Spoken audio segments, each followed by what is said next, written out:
Salut les investisseurs et bienvenue pour un nouvel épisode de cette série que vous attendez tous chaque mois, mon top 5 des actions à surveiller de très près. Aujourd'hui, je vais vous présenter 4 actions que je surveille ainsi qu'un ETF. Mais avant de se lancer dans la vidéo, comme d'habitude, tout ce que je vous demande, c'est un gros pouce bleu pour soutenir la chaîne et pour aider l'algorithme à mettre en avant mon contenu. Si vous n'êtes pas encore abonné, je vous invite à vous abonner en un clic, en cliquant sur le bouton juste ici en dessous, car 40% d'entre vous n'êtes pas encore abonné à la chaîne. Et si vous souhaitez discuter au quotidien avec d'autres investisseurs de bourse, d'immobilier, de crypto et de tout autre type d'investissement, je vous laisse également dans la description le lien du Discord 100% gratuit. Je vous invite à le rejoindre car vous allez pouvoir vous entourer d'autres personnes qui investissent tout comme vous. Mon top 5 des actions à surveiller de très près en octobre 2022, c'est parti.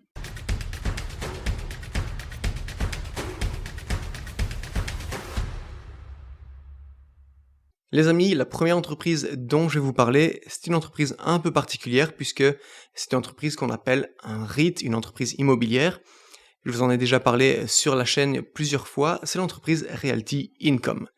Realty Income, en quelques chiffres, c'est 11 400 biens commerciaux, 98,9% de taux d'occupation, et ça c'est très important, on va revenir dessus dans un instant, plus de 1100 clients au total dans 72 industries différentes, et ça aussi c'est important puisque certains REIT, certaines entreprises immobilières sont spécialisées par exemple dans les casinos, dans les hôpitaux, etc. Mais ici, Realty Income a une très très belle diversification, ce qui lui permet d'être moins impacté en temps de crise. La plupart des biens que possède Realty Income, plus de 90%, se trouvent aux États-Unis, dans presque tous les États des États-Unis. Mais il possède également des biens en Europe, ils en possèdent 151 au Royaume-Uni et 43 en Espagne. Je vous ai dit que le taux d'occupation était très important et je vous montre un petit graphique ici à l'écran qui montre le taux d'occupation moyen de Realty Income sur ces 25 dernières années. Il est de 98,2%, ce qui est au-dessus de la moyenne de 94% pour les autres REIT du SP500. Et on peut voir ici, si on se concentre sur la crise des subprimes, la crise immobilière aux États-Unis vers 2008-2009, on peut voir que Realty Income avait un taux d'occupation de 97%, alors que c'était bien en dessous pour les autres entreprises. Donc, on est ici sur une entreprise qui, malgré les crises, arrive quand même à avoir la plupart de ses biens commerciaux loués. Et surtout, ce qui est important et qu'on va noter, c'est que lors de la crise sanitaire, Realty Income a réussi à percevoir tous ses loyers, malgré que des magasins, des centres commerciaux, etc. étaient fermés. Regardons un petit peu les chiffres de Realty Income, et on peut voir ici que les chiffres sont en augmentation ces 5 dernières années. En 2018, l'entreprise faisait 1,26 milliard de dollars de chiffre d'affaires, 1,4 en 2019, 1,6 en 2020. Ça a encore augmenté en 2021, et là, sur les 12 derniers mois, 2,79 milliards de dollars. Le bénéfice est également en augmentation. Il est passé de 328 millions de dollars en 2018 à 561,61 millions sur ces 12 derniers mois. Donc retenez ça, chiffre d'affaires qui a fameusement augmenté entre 2021 et aujourd'hui. Pareil pour le bénéfice. Et tant que je suis sur cette page, je vais regarder également l'indicateur que j'aime beaucoup regarder quand j'analyse une entreprise, c'est le nombre d'actions en circulation. Et on peut voir ici qu'il a fameusement augmenté entre 2018 et ces 12 derniers mois. Il a fait plus que doubler. Et l'explication, elle est plutôt simple. Je vais vous expliquer 2-3 trucs sur les REIT. Donc, les REIT, ou entreprises immobilières cotées en bourse, sont des entreprises un petit peu particulières comparées à des entreprises, on va dire, normales ou plus classiques, car elles sont obligées, c'est comme ça, c'est la loi aux États-Unis, elles sont obligées de reverser 90% minimum de leurs bénéfices en tant que dividende aux actionnaires. Donc l'entreprise ne peut pas conserver ses bénéfices, ou en tout cas seulement une toute petite partie, et du coup, elle a peu de bénéfices, elle a peu d'argent pour se développer. Par exemple, prenons Amazon. Amazon engrange beaucoup de bénéfices et l'entreprise réinvestit tous ses bénéfices pour son développement, sa croissance. Malheureusement, Realty Income étant un REIT ne peut pas le faire puisque 90% minimum de son bénéfice doit être redonné aux investisseurs en tant que dividende. Et donc l'entreprise, pour se développer, a 2 choix. Premier choix, c'est s'endetter auprès des banques. Évidemment, ce n'est pas forcément ce que l'entreprise a envie de faire. Deuxième choix, émettre de nouvelles actions pour lever du cash qui lui appartient, elle en fait ce qu'elle veut, pouvoir acquérir de nouveaux biens pour sa croissance, etc. Et on peut voir qu'ici, entre 2021 et 2022, on est passé de 374 millions d'actions en circulation à 601 millions, et on a vu que le chiffre d'affaires et le bénéfice avaient vachement augmenté également.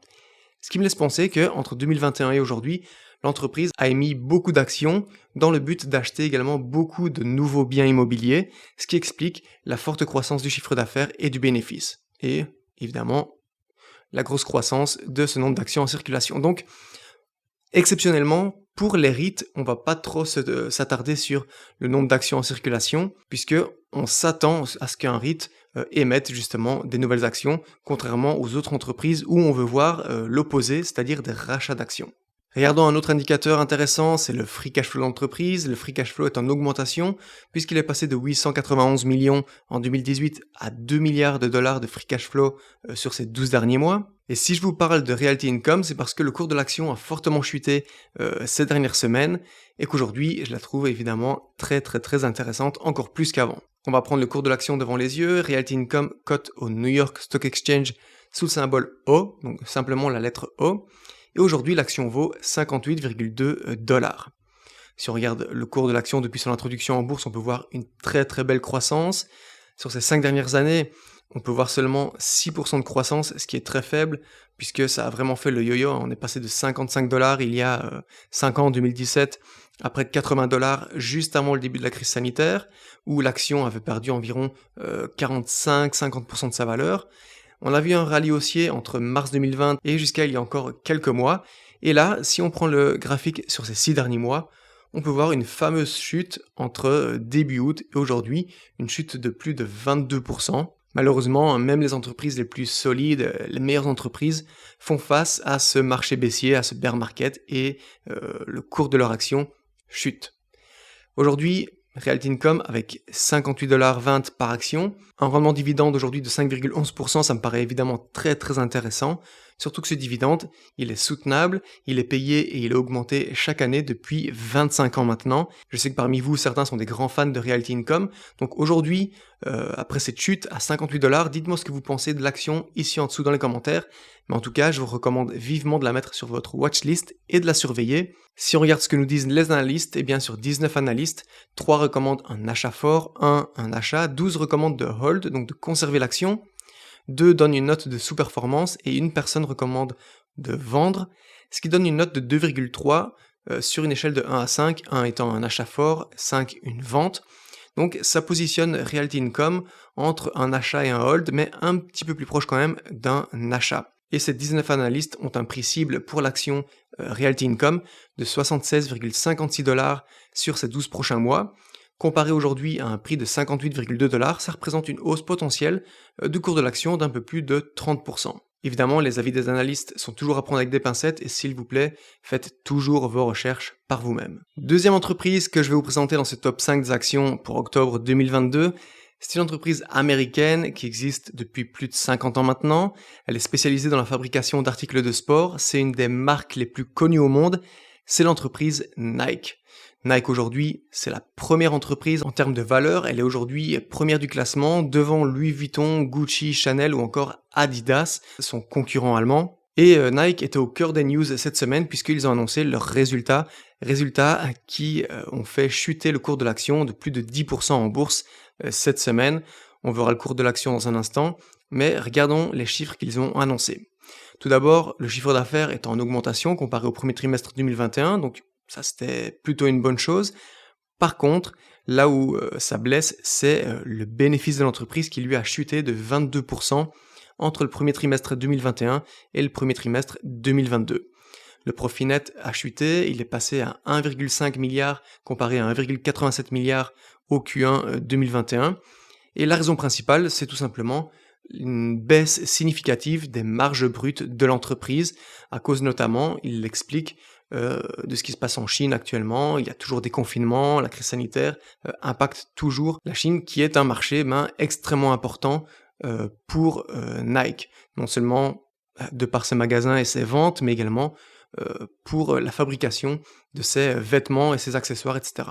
Et durant également cette annonce des résultats, Nike a annoncé quelque chose qui a déplu aux investisseurs, c'est que ils expliquent qu'en 2021, ils avaient fait d'énormes commandes pour anticiper les retards dans les livraisons, etc., dus au Covid, la Chine qui fermait certaines régions, etc. Et en fait, ce qui s'est passé, c'est que Nike a mal joué leur coup et aujourd'hui se retrouvent avec d'énormes quantités de stock sur les bras. Ils ont augmenté leur stock de plus de 44% et aujourd'hui ils se retrouvent avec 10 milliards de dollars de stock, donc de marchandises entreposées dans des hangars et qui ne se vendent pas. Et donc ils vont devoir probablement dans les prochains mois faire des grosses soldes, des grosses offres pour écouler ce stock parce que il faut savoir que pour l'entreprise, un stock qui dort dans un entrepôt, eh bien ça coûte énormément d'argent. Et donc, des marges qui baissent, un bénéfice qui baisse, un chiffre d'affaires qui, certes, a augmenté, mais c'était pas top, c'était juste plus 4% seulement en un an, et autant de stocks sur les bras, ça a évidemment déplu aux investisseurs, et le cours de l'action a fameusement chuté. On va voir ça dans un instant, mais avant ça, regardons les chiffres de Nike sur ces 5 dernières années. Si on regarde les revenus de l'entreprise, on peut voir qu'ils ont augmenté entre 2018 où ils étaient de 36,4 milliards et ces 12 derniers mois où ils sont de 46,7 milliards. Donc ça, c'est plutôt une bonne chose. Si on regarde le bénéfice de l'entreprise, il a également bien augmenté, 1,9 milliard en 2018 et 6 milliards sur ces 12 derniers mois. Donc là, c'est plutôt bien. Regardons un autre indicateur, tant que je suis sur cette page, qui est le nombre d'actions en circulation, qui est également en diminution, comme on le voit ici. C'est passé de 1,75 à 1,57 milliards d'actions en circulation sur l'espace de 5 ans. Donc plutôt une bonne chose pour les investisseurs, Nike fait des rachats d'actions. Si on regarde le cash flow de l'entreprise, il est en augmentation en 2018-2019. Évidemment, avec la crise sanitaire, les magasins fermés, il était assez faible en 2020 à 1,4 milliard. C'est reparti vraiment à la hausse, près de 6 milliards de dollars de cash flow en 2021. Et là, ça redescend un petit peu en 2022, enfin plutôt sur ces 6 derniers mois. Mais le free cash flow moyen sur ces 5 dernières années est de 4,1 milliards, ce qui est plutôt bon et qui permet de continuer à payer le dividende que Nike paye maintenant depuis 32 ans sans interruption et l'augmente également depuis 9 années consécutives. On va regarder quelques petits ratios à propos de l'entreprise. Nike aujourd'hui, c'est un P ratio de 21. Il était de 32 en moyenne sur ces 5 dernières années, donc un petit peu élevé puisque Nike, c'est une entreprise qui a atteint ses gros pics de croissance. Donc on s'attend à un P ratio un petit peu plus bas, aux alentours des 15-17. Donc je pense qu'il est un petit peu élevé aujourd'hui. Le free cash flow, comme on l'a vu, 4,43 milliards pour des dividendes payés de 1,84, ce qui veut dire que le ratio de distribution ici est de environ 40%, ce qui est tout à fait soutenable. Le rendement dividende est de 1,2%. Si on regarde d'autres petites informations, on peut voir que le retour sur les capitaux investis est de 13,8%, ce qui est plutôt pas mal. Revenus en croissance, bénéfices en croissance, réduction des actions en circulation. Également, les dettes long terme, si on les compare avec le free cash flow moyen sur 5 ans, on obtient un chiffre de 3,49, ce qui veut dire qu'en un peu plus de 3 ans, Nike peut racheter, repayer toutes ses dettes long terme, ce qui est évidemment très bien également. Augmentation du free cash flow. Donc on est ici sur des chiffres plutôt pas mal concernant Nike, à part, comme je vous l'ai dit, le P ratio qui est un petit peu élevé. Et donc l'entreprise me paraît tout à fait intéressante, mais aujourd'hui, à 83 dollars, je vais prendre le cours de l'action maintenant devant les yeux, à 83 dollars, je ne pense pas du tout que c'est un achat, mais par contre, je vous recommande vivement de surveiller Nike. Nike, vous le retrouverez coté au New York Stock Exchange sous le symbole NKE, 83 dollars et 12 centimes au moment où je tourne cette vidéo. Si on prend le cours de l'action depuis son introduction en bourse, on peut voir une excellente croissance. Sur ces 5 dernières années, on peut voir également une croissance plutôt intéressante, plus 63% entre 2017 et aujourd'hui. Et le graphique sur un an, c'est là que ça fait mal. On est sur une baisse d'environ 43% du cours de l'action. Et si on prend le all-time high de Nike, c'était début novembre 2021, où l'action avait frôlé les 180 dollars, et bien on est ici sur une baisse du cours de l'action de 53%. Je pense qu'aujourd'hui, Nike n'a pas fini de chuter en bourse. Je pense qu'on peut aller chercher probablement les 65-70 dollars par action dans les prochains mois. Mais Nike, comme je vous l'ai dit, c'est la première entreprise, la première marque de prêt-à-porter, de vêtements, etc. Au monde. Une entreprise, un branding extraordinaire et solide. Pour moi, Nike sera encore là dans 10 ans, 15 ans, 20 ans. Et c'est ça aussi qu'on cherche lorsqu'on veut investir dans une entreprise. Donc, achat aujourd'hui, non. À surveiller, je le recommande vivement, oui, parce que si on atteint des 60-65 dollars par action, eh bien, je pense qu'il y aurait une belle opportunité pour commencer un DCA sur du très long terme.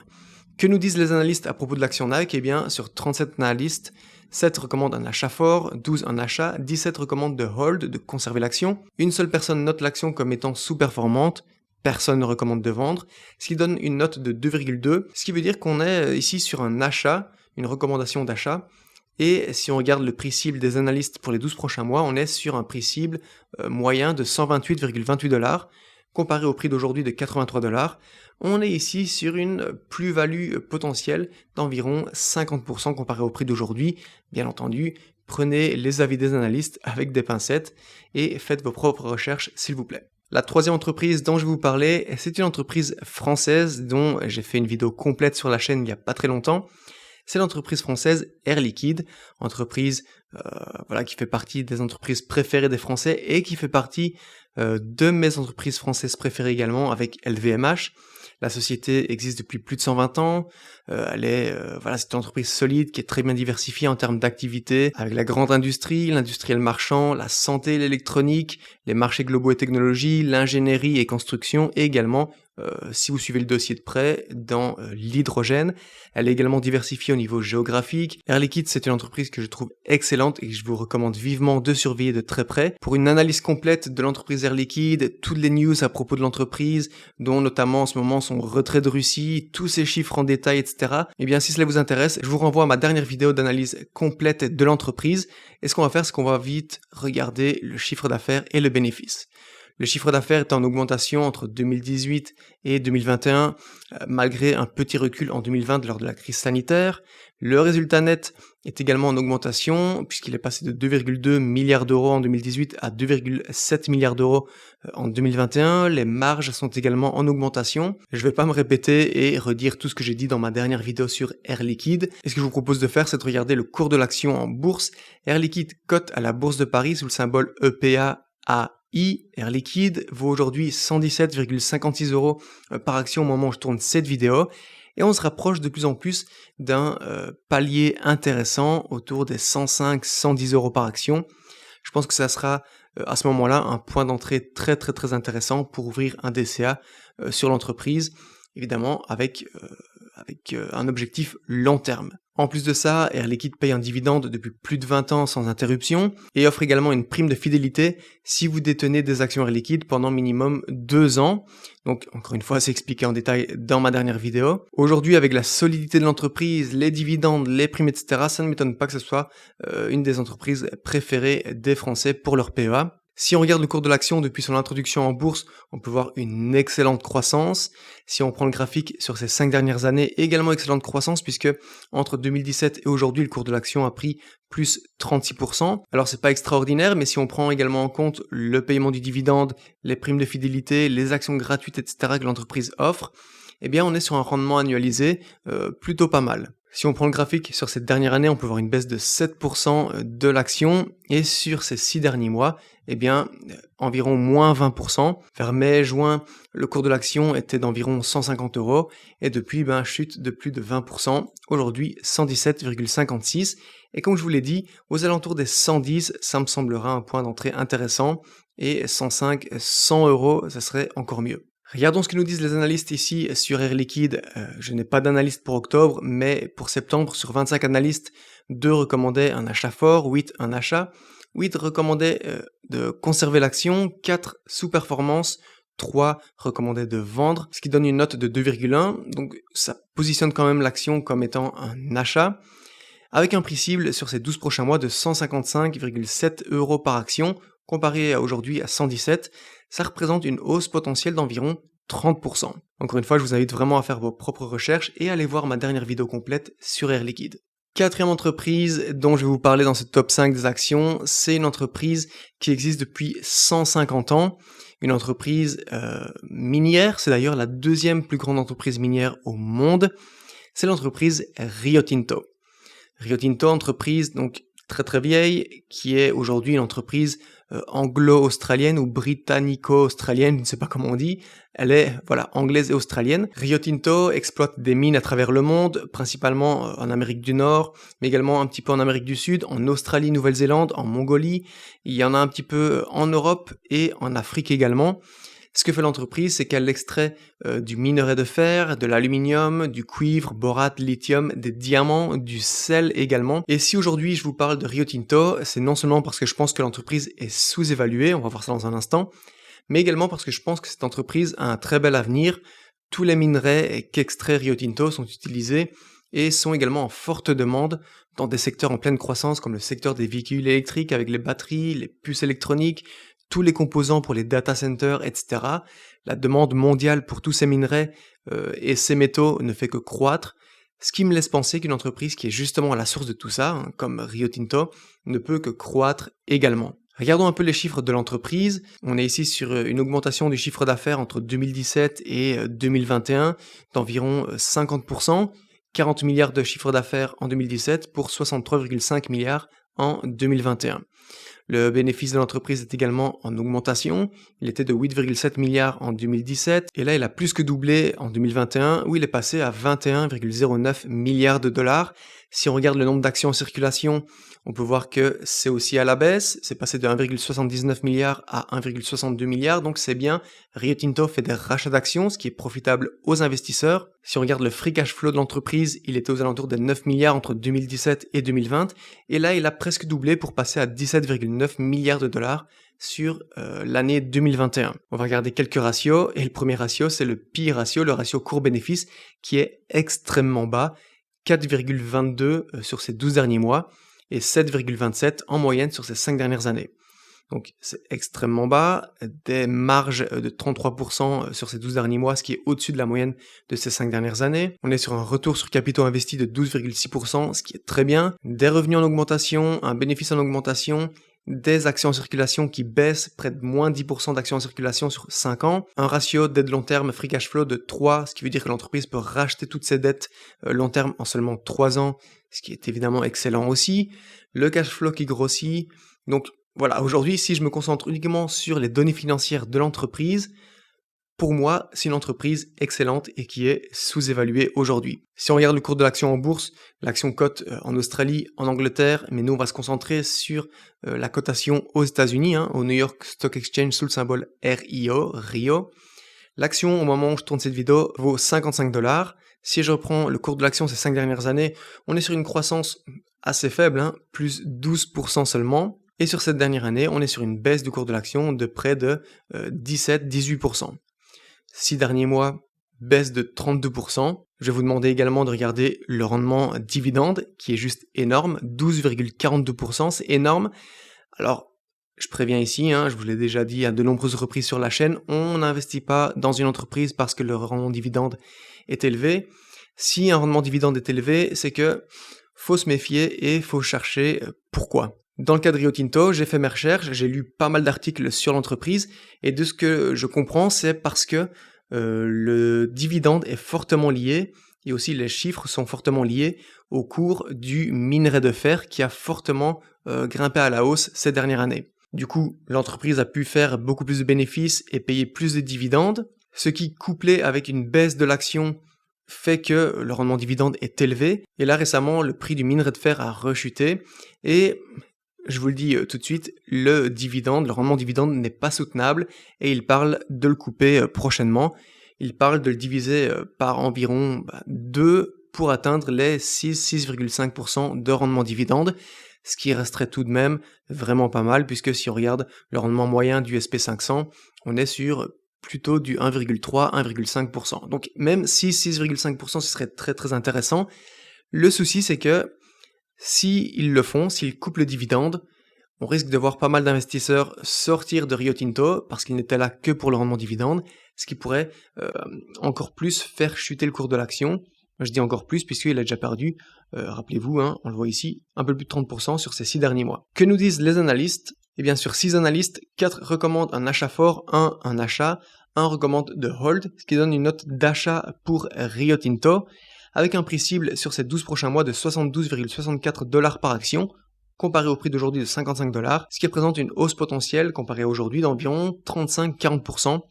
Encore une fois, faites vos propres recherches, mais pour moi aujourd'hui, Rio Tinto me semble très intéressant. Et 5e, non pas action, mais ETF cette fois-ci, ce que je vais vous recommander pour octobre 2022, c'est tout simplement un bon vieux ETF SP500. Aujourd'hui, on est dans un bear market, vous le savez, les bourses sont en chute, l'économie va mal, c'est la panique sur les marchés et je pense qu'on n'a pas encore vu le bottom, hein. On va encore aller chercher probablement un -10, -15% dans les prochains mois. Et si aujourd'hui on n'a pas envie de se risquer à faire du stock picking, se positionner sur des entreprises qui vont peut-être aller chercher encore un -20, -30% dans la tronche, bien se diriger vers un ETF tel que le SP500 qui a un rendement moyen sur ces 10 dernières années de 9,5% et un rendement moyen sur ces 60-80 dernières années de 10,5% dividendes réinvestis. Je peux que le recommander à tout le monde. Ayez du SP500 dans votre portefeuille, non seulement pour la diversification et la stabilité que cela va donner à votre portefeuille. Le SP500, si jamais il y a des nouveaux parmi vous qui débutent en bourse, qui se demandent ce qu'est le SP500, c'est tout simplement un indice qui traque la performance des 500 plus grandes entreprises américaines cotées en bourse.